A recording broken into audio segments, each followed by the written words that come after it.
If you were John D. Rockefeller, the boy who turned chaos into the greatest fortune in history. The year is 1937. You are sitting quietly on the porch of your Florida estate. The morning sun feels warm against your face. Birds sing in the distance. A gentle breeze moves through the trees. At 97 years old, your life is finally slowing down. For decades, newspapers called you many things: a genius, a monopolist, a visionary, a ruthless businessman, the richest man in America, perhaps the richest individual in modern history. Some admired you, others hated you. Many tried to imitate you. Few succeeded. Now, as you sit in silence, the noise of the world feels far away. The court battles, the newspaper headlines, the political attacks, the boardroom negotiations, the billion-dollar decisions, all of it belongs to the past. And as you look back on your life, one question comes to mind: how did it all begin? Because if someone had met you as a child, they would never have predicted any of this. They would not have seen a future titan of industry.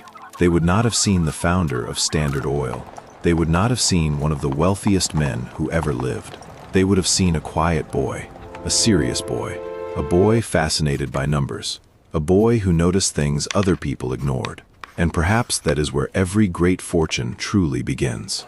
Not with money, not with power, but with the way a person sees the world. Today, you are John D. Rockefeller, and this is the story of how a young bookkeeper transformed a chaotic industry into one of the greatest business empires in history. Chapter 1. The Boy Who Counted Everything. The year is 1845. You are 6 years old. Your family lives in rural New York. Life is simple, but it is far from easy. Money is always a concern. Every purchase matters. Every dollar has a purpose. Unlike many children, you become curious about money very early. Not because you love wealth, because you notice what money does. You notice how it changes decisions, how it creates opportunities, how its absence creates problems. While other children play games, you begin paying attention to transactions. Who owes money? Who earns money? Who saves money? Who wastes it? And slowly, without realizing it, you begin developing a habit that will stay with you forever. Observation. Years pass.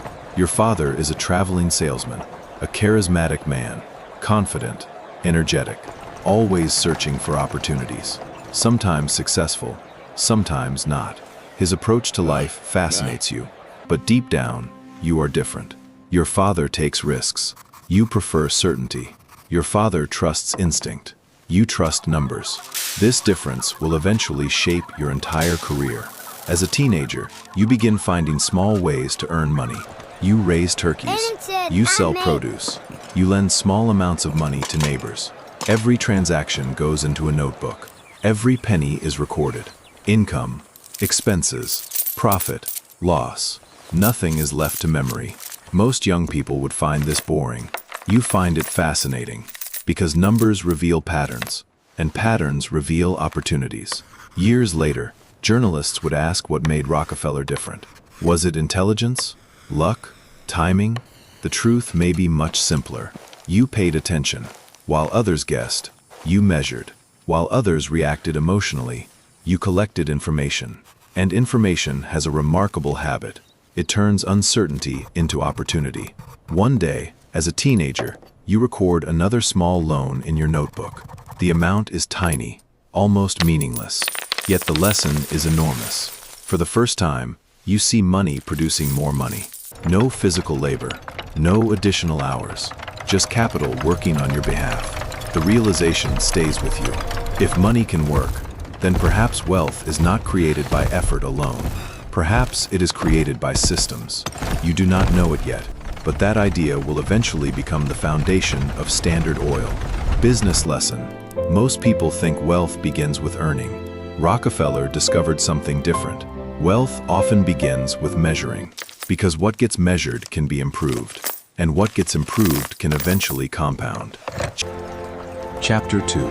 The Job That Changed Everything. The year is 1855. You are 16 years old. Your education is complete, at least officially. The problem is simple. Your family needs money, and now it is your responsibility to help earn it. Every morning, You put on your best clothes. You gather your papers and begin walking through the streets of Cleveland, Ohio. Office after office, door after door, business after business. You ask the same question. Are you hiring?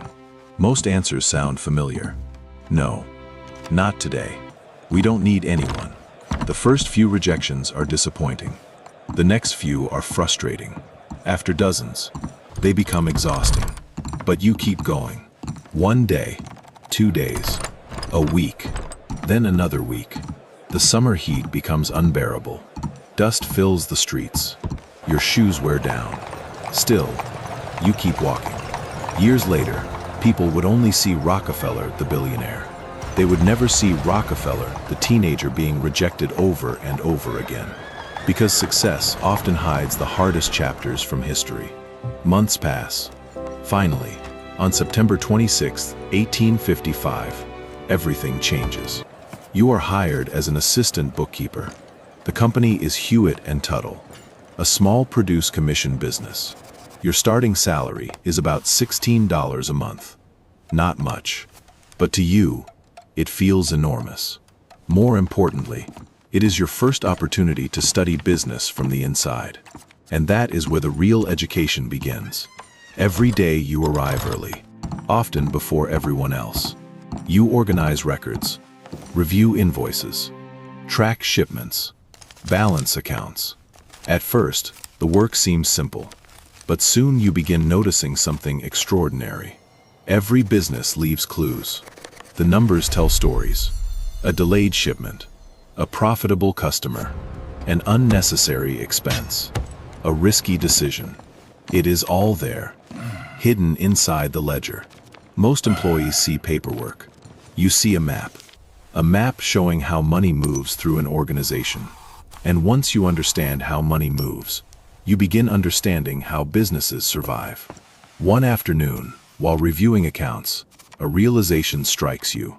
Revenue is important, but revenue alone means nothing. What matters is what remains after expenses. Profit. Many businesses appear successful from the outside. Large offices, busy employees, constant activity. But inside, some are barely surviving.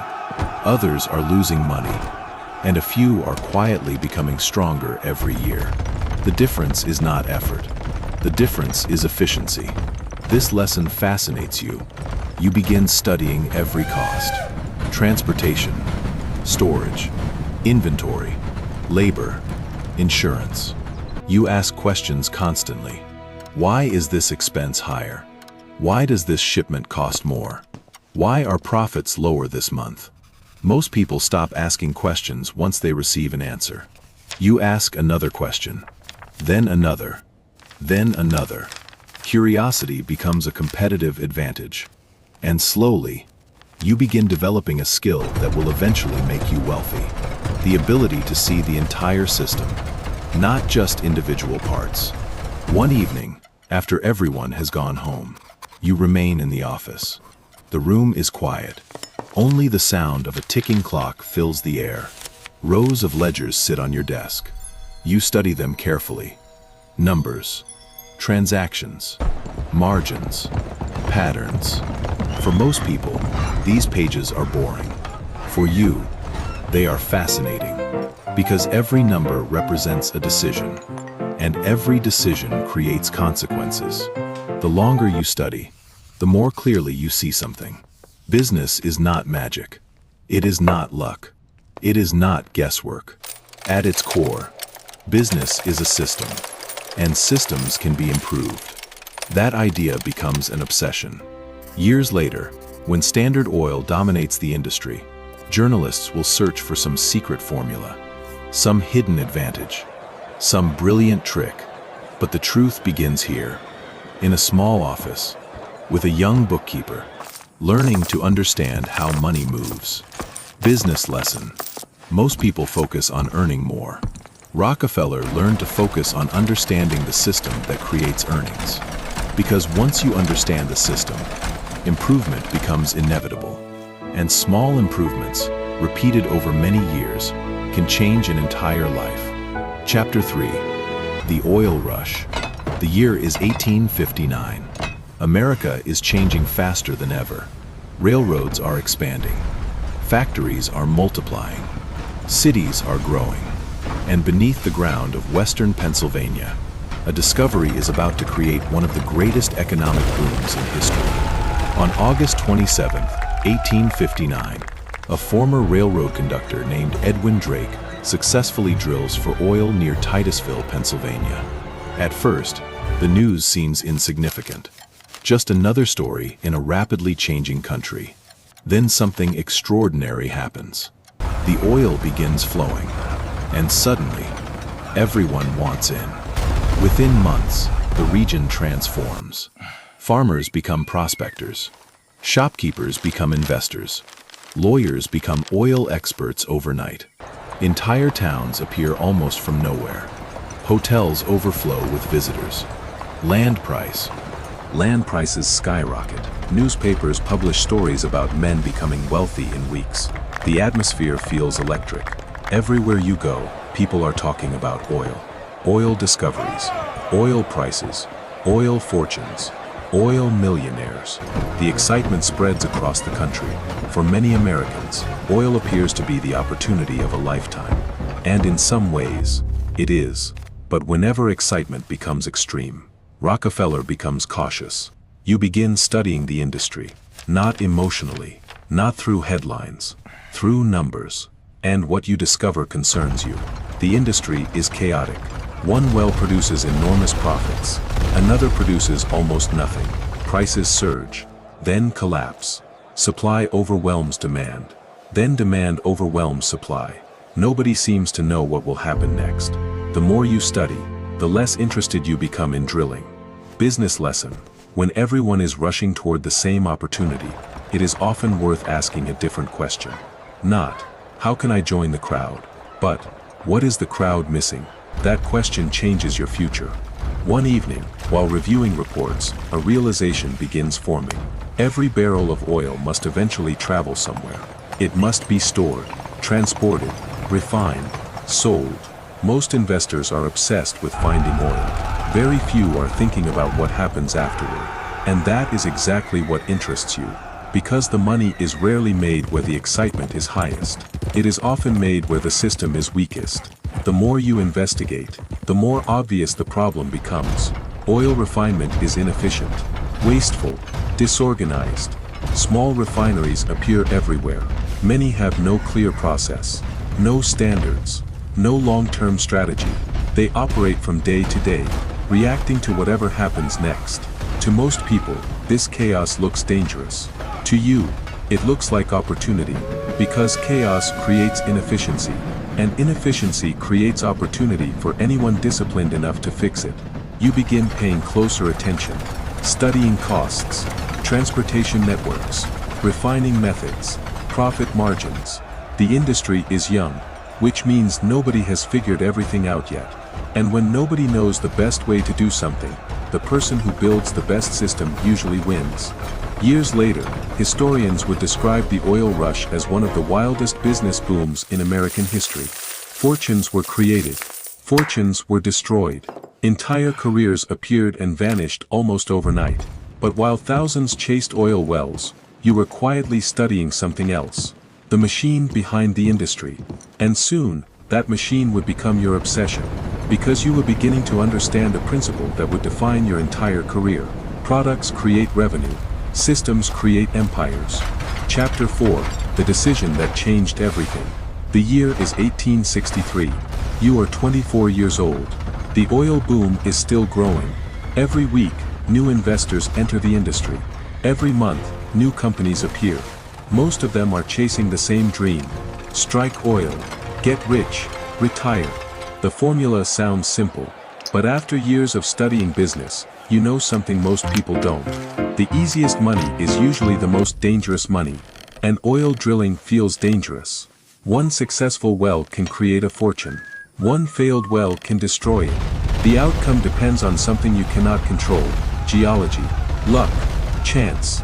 You hate all three. Because they cannot be measured. And if they cannot be measured, they cannot be managed. One afternoon, an opportunity arrives. A business associate named Maurice Clark introduces you to a man named Samuel Andrews. Andrews understands oil refining better than almost anyone. He is technical, precise, obsessed with improvement. Immediately, you recognize something important. You understand business. He understands refining. Together, you might build something extraordinary. So you invest, not in an oil well, not in a drilling operation, in a refinery. To many people, the decision seems strange. Refining is not glamorous. Nobody writes newspaper stories about refiners. Nobody becomes famous refining oil. At least not yet. But you are not interested in attention. You are interested in leverage. And leverage is often hidden where nobody is looking. As construction begins, you spend countless hours studying the process. Crude oil arrives. It is refined. Products are separated. Waste is removed. Finished goods are shipped. The system fascinates you because every step can be improved. Every expense can be reduced. Every inefficiency can be eliminated. And unlike drilling, these improvements are under your control. Business lesson. The most successful entrepreneurs often focus on controllable advantages, not lucky advantages, not temporary advantages, controllable advantages. Because what you control can improve, and what improves can compound. The refinery opens, then begins operating. At first, the profits are modest. Nothing dramatic, nothing spectacular. Certainly nothing that suggests future greatness. But while competitors celebrate big wins and panic during losses, you remain focused on a different goal. Consistency. Every week you search for ways to reduce costs. Every month you search for ways to improve efficiency. Every year you search for ways to strengthen the business. Most people underestimate how powerful this approach can become because the improvements seem small. A few dollars saved here, a slightly better process there, a more efficient shipment, a better supplier, a lower transportation cost. Individually, none of these changes seem important. Together, they become unstoppable. Slowly, your refinery becomes more efficient than others, then more profitable, then more competitive. The gap widens, and while others are busy chasing the next opportunity, you are busy building an advantage. One evening, after reviewing another set of financial reports, a realization strikes you. This industry is far larger than anyone imagines. Oil is not just lighting homes. It is powering an industrial revolution. Factories need it. Businesses need it. Cities need it. The future needs it. And if that future arrives, the companies that control refining will become extraordinarily powerful. At that moment, your goal changes. You are no longer trying to build a successful refinery. You are trying to build the best refinery, then the most efficient refinery, then eventually, something much larger, something that could dominate the entire industry. The foundation of Standard Oil has not yet been built, but the blueprint is already forming inside your mind.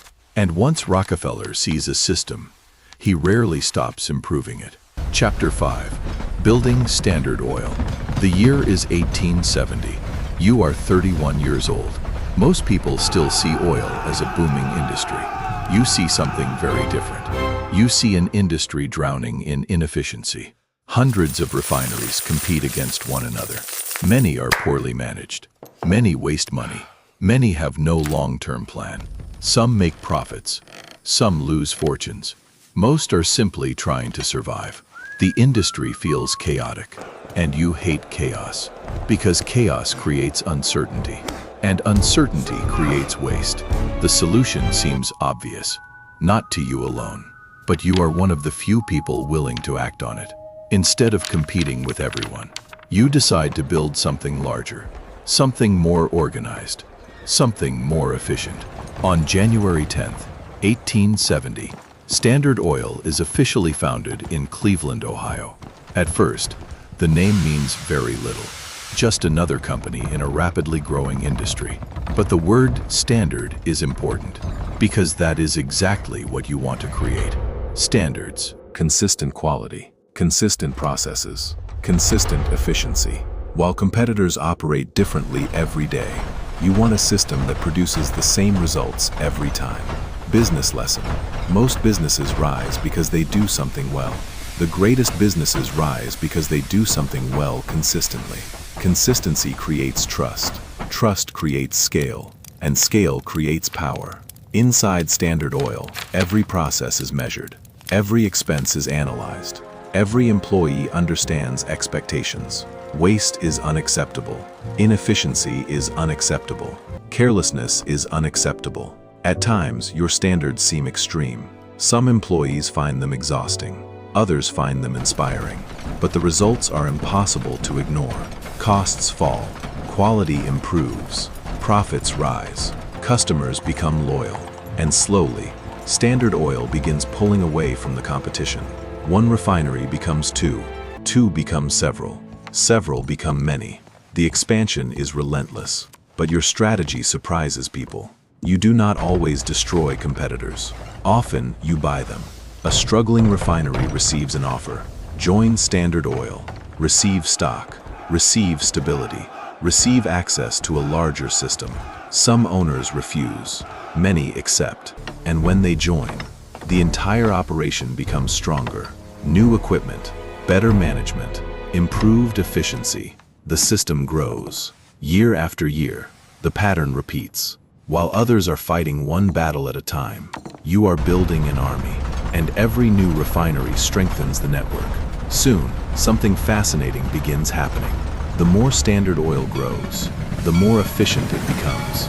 And the more efficient it becomes, the faster it grows. The business has entered a powerful cycle. Growth creates efficiency. Efficiency creates growth. Growth creates leverage. Leverage creates even more growth. Most competitors never escape the daily struggle. Standard Oil begins operating at a completely different level. By the mid-1870s, people across the industry start noticing. This is no longer just another refinery company. It is becoming a machine designed to eliminate waste, reduce costs, increase quality, and dominate every market it enters. But your ambitions are growing, because while others focus on refining oil, you are beginning to understand something much bigger. The future belongs to those who control the entire system, not just one piece of it. And soon, your attention will turn toward railroads, pipelines, storage facilities, transportation networks, the invisible infrastructure that moves oil across America. That realization will transform Standard Oil from a successful company into an empire, and empires rarely grow without creating enemies. Chapter 6. Control the system. By the late 1870s, Standard Oil is thriving. Your refineries are efficient. Your costs are falling. Your profits are growing. Most businessmen would be satisfied. You are not, because you have discovered something important. The refinery is only one part of the machine. Oil must travel. Oil must be stored. Oil must be delivered. Oil must reach customers. And every step between the refinery and the customer costs money. Lots of money. One afternoon, while reviewing transportation expenses, a realization strikes you. The railroads are making fortunes. Not because they refine oil. Not because they sell oil. Because they move oil. Suddenly, the problem becomes obvious. If transportation costs can be reduced, everything changes. So you begin studying railroads with the same obsession that once drove you to study accounting books. Routes, schedules, freight rates, capacity, volume. Every detail matters. Business lesson. Most people focus on what customers see. The greatest entrepreneurs focus on what customers never see. The system behind the product. And the system behind Standard Oil is transportation. Soon, you begin meeting railroad executives. The negotiations are intense. The stakes are enormous. At first, they see you as just another customer. You see something different.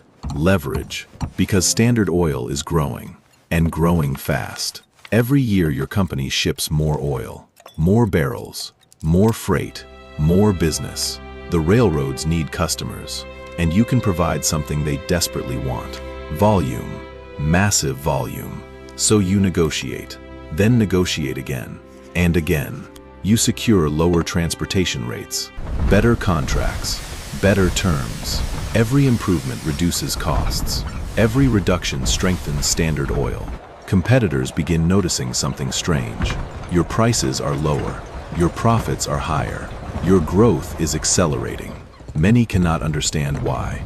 They focus on oil. You focus on logistics.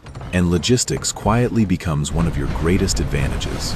But railroads are only the beginning. Another problem catches your attention.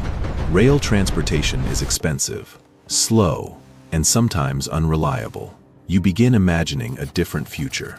A network of pipelines. Steel arteries carrying oil directly across the country. No delays. No unnecessary handling. No wasted effort. Many people dismiss the idea. Too expensive. Too ambitious. Too complicated. You proceed anyway. Because by now you understand a principle that will define your career. The bigger the system, the greater the advantage. Year after year, Standard Oil expands its infrastructure. Pipelines, storage tanks, distribution centers, export facilities. Each new piece strengthens the network, and something remarkable begins happening. The business becomes harder to compete against. Not because your oil is dramatically better, not because your advertisements are better, because your system is better. Competitors can copy products. They can copy prices. They can copy marketing. But copying an entire system, that is much harder.